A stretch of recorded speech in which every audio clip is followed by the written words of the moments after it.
Jacques, Jxellul. You know what it is? Author of the Technological Society. He's going to break it all down. Propaganda, black and white. It's not black and white, it's pink. Has to do with education. Has to do with enlightenment, or so they say. Pink, white, black. It has to do with war. In the technological society, the state is at war with the individual. That's why the family can last, because everyone has to be down at the individual level for the state to manipulate. Thank God I got my parents, because most people don't even have anybody at all to help them. But a lot of people, at least. Supposedly girls have it a little easier. But let's go to Appendix 2, because that's what the previous book owner thought was important. I think it's all important. It's a very beautiful book, full of a lot of revelations. But currently we're going through a revolution in Western society, at least, from what I see. So I feel this will be very useful to study. Mao rigorously applied the principles of Leninist propaganda, adapting them to his own circumstances. He did no more than that, but he did it with remarkable precision and perfect comprehension. So from the point of view of propaganda, the situation had three essential aspects: the complete absence of mass media, no newspapers and practically no posters. We currently have the complete absence of media dedicated to the people. Means the mass media, right? Right now we have corporate media, and that's all we have. So we have complete absence of mass media. Then we have the vast number of people to be reached. Yep, everyone tunes in one way or the other. Everyone can be reached as long as you live in a city. You'll hear about it, all the propaganda. In fact, I was in Long Beach the other day, and just walking the street, I couldn't help but hear some black guy criticizing white people. It's just white versus black, you know? Well, that's one of 1984's primary methods of mind control. It's black-white, where people see everything the opposite of the reality of the way it should be seen, and they also see it in very simplistic terms of just two opposing sides, and there's a good side and a bad side, you know?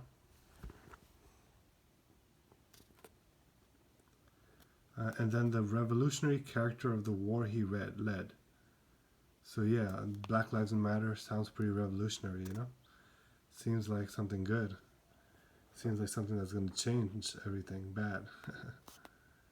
So because of this situation, the two principles of his propaganda had to be education and organization. So I was heavily involved in both of these in the last few years, so I can really appreciate this. By education is not meant here merely intellectual instruction or the promulgation of information. So education is more than just what these books deliver. Information directed and manipulated, moreover, on the Leninist pattern. So this is what we see in the schools. Very, very communistic information, which is directed and manipulated to change values. So information was, together with instruction, incorporated into an education whose aim was to modify the whole human being by giving him a totally new view of the world and awakening in him a range of feelings, reactions, thoughts, and attitudes entirely different from those to which he was accustomed. So yeah, when they give you like a seminar, right, or some kind of make a flyer over a certain social justice event, they always have these buzzwords and always have the emoticons to make you get a new range of feelings, reactions, thoughts, attitudes, and try to make it seem like they're awakening you to something new when they're just bringing you down to a more base level and then programming you to follow their party, basically. But most people, they want to belong to groups. They want to be part of like the team. So they're willing suckers, they're willing fools. So they fall for these groups and they waste their lives, basically, being puppets of somebody else. But that's what education is. That's why school today, I got in trouble for talking, for being too judgmental to a girl. And then she turned the whole class against me. And what did I do? I didn't make her feel safe, because I judged her for being too touchy-feely with me, who was a pretty attractive teacher. And then this girl is like a 16-year-old girl, so she should be more sexually guarded, I felt. But the way she was behaving with me, I just had an automatic reaction, like I gave her a disgusting look. And then she got all fucking wounded with that look, and then the whole class turned against me because of that. So it was really crazy. But I mean, I had a fucking rough week, so it wasn't her fault or my fault, really. It was the society's fault. I really blame it, because my perspective is not given the due consideration. But anyway, so yeah, this is what education means. And by organization, he means that every individual must be put into a network comprising many organizations that surround him on all sides and control him on all levels. So organization means groupthink or group bullying, basically. It's like your family, Education is like your mind, and organization is your physical locality. So, like when I was at Toastmasters, I would see, because this new fucking tyrant woman, she kind of came after me because nobody wanted to take the responsibility of being the president or the vice president. So it's like after I left, it's like I basically gave the club to her, and she started running her whole feminazi bullshit. This woman named Donna. Even her name was like black, like that, like an evil villain. But she fucking started doing all kinds of changes when she had no fucking tie to the club, Started acting like a fucking boss bitch. It's almost like somebody paid her off from the government to make a whole Nazi indoctrination camp in our fucking city, But anyway, yeah, she one of the things she did is like whenever a new speaker would introduce himself, he would always share the organizations he belonged to, or he worked for it at least. So I was kind of like a sucker, so I would give all the information away. And I think they used that to fucking turn against me later on, because I got in trouble at my work, which I was always bragging about. But anyway, the aim is not to stifle the individual through organization. It is to make him an active member of that organization. So my handler, or my mentor at the Toastmasters, he was all telling me, "Oh, don't feel bad about all these bad things happening to you. It's to make you a better person."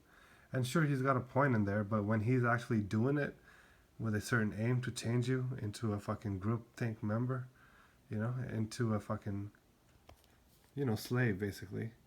When somebody in the military is doing that to you, trying to make you a slave, and then claiming that, oh, it's to make you a better person, I take that as an insult, But anyway, it is to make him an active member of the organization. All right, so, because if you have your own ideas, you're not going to be allowed to share those ideas. So you're going to be an inactive member of the organization, right? So, so this bullying is done to make you an active member of the organization. So you see how I'm reading between the lines, and I'm sharing you a different perspective.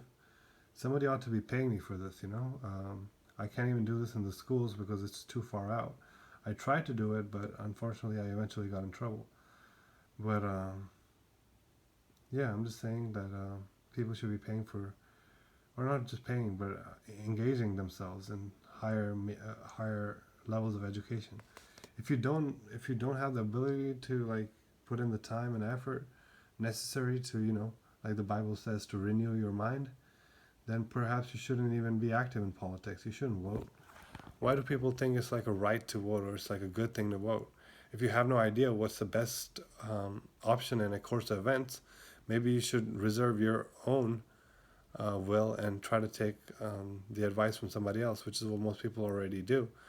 So why should it be any different in politics when you don't know what the hell is going on right under your nose? How the hell are you going to have the power to decide what the fuck to do in some other situation, you know? So yeah, voting is not the best thing that it seems made out to be, you know? Because most people don't have the strength, mental strength, or the attitude, or the knowledge in order to freaking make the right judgment in a group situation, you know, which politics is. So anyway, let's keep going. So first, the war from 1926 to 1949. Education. So we're talking about the education and organization that happened in the first war, the changes that happened in the first war, and then what happened since 1949 in Maoist China. So let's read about the education, at least a little bit. In conquered and more or less controlled territories, the task was to spread the principal revolutionary thesis of Marxism via slogans. So like Black Lives Matter, that's another slogan. Or fuck the police, that's a slogan I started back in college. Or no, I didn't start it, but I mean I publicized it back in college. So today I should be running the streets with all those all those fucking dudes dressed in black, but I got knee pain, yo. Through explanations of the three principles of the people. Okay, so that was like some kind of religious dogma that they were pushing. And by meetings at which the wealthy and the exploiters were to be denounced. So the last few terms, after Donna took over the club basically and changed everybody and brought new people in, I felt like I was one of these wealthy and exploiters who were about to be denounced. That was the vibe whenever I spoke in front of the club, you know. That was crazy. But yeah, the slogans, she had a lot of slogans, you know. Don't waste my time. She pushed this whole narcissistic mindset, you know, where your time is valuable and you can cut anybody out of your life who you think is wasting your time because they have different needs than the other people that you know. But anyway, I ain't here to cry. I'm just trying to show you through my experience how people turn against each other and ruin it for everybody. I'm not saying that by removing me they ruined it for everybody, but I'm saying by promoting the culture of sadomasochism, that's how she ruined it for everybody. And that's why nobody stays at the club.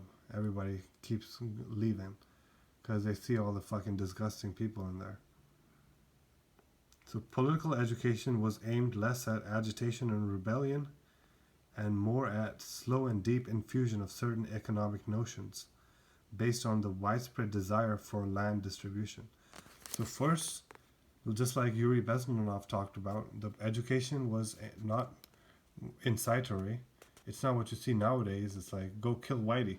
No. It was more like, Whitey did this to you. Whitey did that to you. Whitey is like this. Whitey is like that, you know? So it was a slow and deep infusion of certain notions. Meetings, marches, banners, and posters were used for the dissemination of these slogans. Explanations always took place in naturally structured groups, such as the Peasant Union. Political education clearly was pushed much harder in the principal propaganda organization, the army. With the help of a permanent Marxist education, an attempt was made to raise the political level of party and army members. So, they're always doing the groupthink, you see? They're structured groups. That's what Donna always pushed. She wanted more structure because that's how you push propaganda, with structure. Because if it's chaotic like my rule, then there's going to be more freedom, and people are going to have the means to push alternative ideas without getting group chanted out of there. But when it's chaotic, when it's not chaotic and it's structured, then there's much less freedom for alternative ideas. So the explanations were always in these groups, like in these unions, peasant unions, all Marxist organizations with a certain culture. And it was also a different type of, and a different and more pointed propaganda was delivered to the main people who were going to be fighting, you know? Like in the school system, they were pushing a lot more communistic education this time around than I remember back 2 decades ago, you know? So the kids today were being turned into the army of the 12 monkeys, you know? From my previous video, I'm just making a joke about the army of young people who were trying to destroy the whole society just because they were cheated of the basic, the basic things that we got. We got some critical thinking in our education. We got to read 1984 by George Orwell. We got a lot of alternative perspectives through our teachers. But today, a teacher won't last long doing that, you know, and I found that out. I found that within a year, actually. I didn't even last 1 full year working hardcore and pushing my alternative ideas on the kids. They got rid of me as soon as they found out that I wasn't willing to bow down to them. So anyway, that was my history. I didn't like teaching anyway. It was way too political, and I was way too shackled to really make an impact in the way I needed to. And because of that shackle, it was changing me and my qualities too. And I was becoming more mediocre, just like the rest of the teachers, because they were constantly stifling my better ideas. And I wasn't allowed to express my better ideas because of the situation and the political climate. So I was like, fuck that job, you know. At least I should be allowed to teach the kids a different perspective on things. That's supposed to be the point of education. It's supposed to show the pros and the cons of everything. But anyway, maybe I just got a different education, and now the army of the monkeys, there's no time for that. Now they have to be made to agitate and destroy society. So with the help of a permanent Marxist education, attempt was made to raise the political level of party and army members. So these people are made to feel special too when they follow a certain this program, basically. So they get to feel like, oh, now we're liberating, we're freedom fighters, or we're hardcore, we're edgy, we're hip, we're woke, we're the wokest of the woke. So yeah, the struggle, there's always a bad guy, you know? So they're always struggling against patriarchy, or they're struggling against individualism, or they're struggling against egalitarianism, which I need to look up, or they're struggling against putschism, whatever that means. But currently they're struggling against capitalism, or the system that made America great. They don't realize that the system that is propagandizing them is a system that destroyed their America in the last 50 years or so, or 70 years. Before that, the patriarchal system actually kept America good. And they had family values, and they had a lot of happiness, at least more than they have today. But they're fighting against that system, which will destroy everything completely, while they think that they're fighting against the inequality of today, which their handlers have basically enforced. So anyway, so let's read the footnotes. Although Mao always gave first place to education, propaganda in the first period received equally intense attention. The aim was to elicit hatreds, to spur national and patriotic feelings, to play on the prestige of the soldier, and on the fear of reprisals. Here we see the traditional trace of propaganda. So yeah, this is exactly what I was saying. It was the fear of reprisal which made me silence myself when I was teaching, So the great ideas I would have, I would not share with the kids. And that's supposed to be a crime if you read the Bible. That's supposed to be going against the Holy Spirit by not giving witness when the Spirit calls on you to give witness. So my job involved me, based on the fear of reprisal, to actually sin against God. So I'm glad I'm not working as a teacher anymore, at least for San Bernardino. And the aim was to elicit hatred. Okay, so a lot of education and a lot of kids there are full of hatred against white people or rich people or this or that. In fact, I received a lot of hatred in one of the schools because I told them that my dad was rich. So they started clowning me and doing all kinds of stuff against me. Same with the kids at the local school in Cucamonga. Just because I didn't have a girlfriend or I didn't want to be like a player, they elicited hatred against me, because I wasn't, because their moms had probably filled their heads with the bad kind of men who don't give women any attention and they're child rapists and this and that. So I'm sure they had a lot of fucking propaganda from their parents or their teachers even. And then to spur national and patriotic feelings, that's what we saw after 9/11. In fact, since 9/11, we've been seeing a lot of propaganda. So many of us millennials can appreciate this if we were awake during these times. And yeah, prestige of the soldier, right? Even though he's a mindless fucking automaton, we have to give him prestige. Alright, so the object was not so much immediate rebellion as political mobilization, in the course of which propaganda had to set into motion the masses, who would themselves realize the catchwords and promises of propaganda.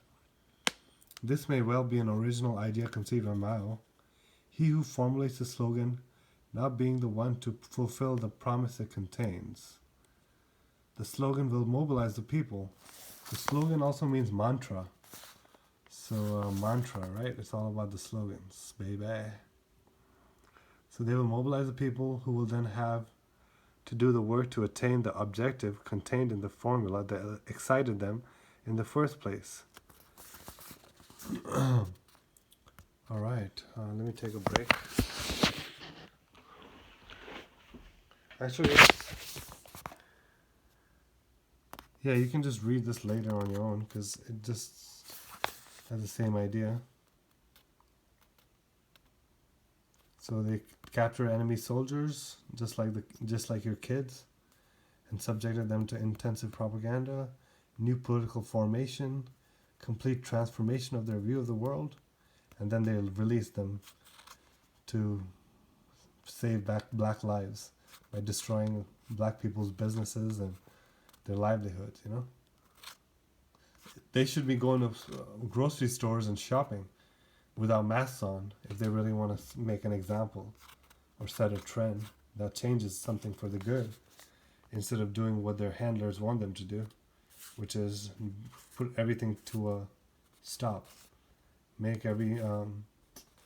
all the progress stop, and make all the smooth functioning of civilization stop. So then the mainstream becomes even more desperate and bows down even harder. So they're just using them to basically control the majority. And when you just work on emotions, you're only limiting your view and your action to yourself. So if you have so much mental illness, sure, go ahead and try to go crazy in those riots, but just know that you're not really changing anything for the good. You're just playing into the controlled opposition, which Alex Jones and those guys talk about. So this liberation was in itself a propaganda act designed to show the communists' generosity towards their opponents. But beyond that, the released soldiers were meant to exhibit their new attitudes in the midst of the old army. So their actions or whatever they're doing seems to be good from the superficial viewpoint, but the real point of it is hidden, and it's bad, bad, bad. So the revolution struggle left Mao to occupy zones that were later. So I don't know. He's talking more about.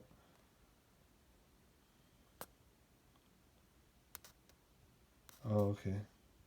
He's just talking about the war, I guess. So he's saying propaganda is always there because in every war there's a moral war, there's a moral zone. So that's what politics is all about, is to conquer the moral war, because that's the most important thing. If you believe in what you're fighting for, then you'll fight much harder and much better. So that's why they have propaganda.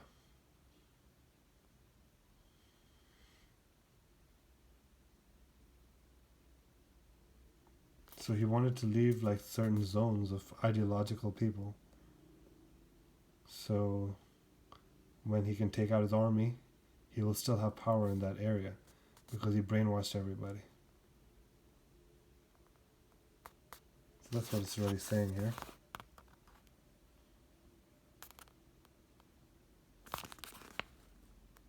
And the people will just, once you brainwash them, they'll brainwash others too. Or they'll promote the brainwashing at least. Just like today we see all the old ladies shouting at us to wear masks because they're so scared they might get the flu, you know? And those kind of bitches, we should just grab them and fucking spit on all over their faces and maybe even rape them in front of everybody and just throw them on the ground, you know? That's what they deserve, because what they're doing is very evil, as you can see in this reading right here. So let's make rape great again. Rape them great. Rape them into greatness. Because once they get raped, they'll see that it's not the end of the world. But for that, we have to have the majority society's cooperation. But unfortunately, people are too divided and confused. That's what I'm trying to counter, but seems I don't have much of a shot. But anyway, hope you learned something from this video.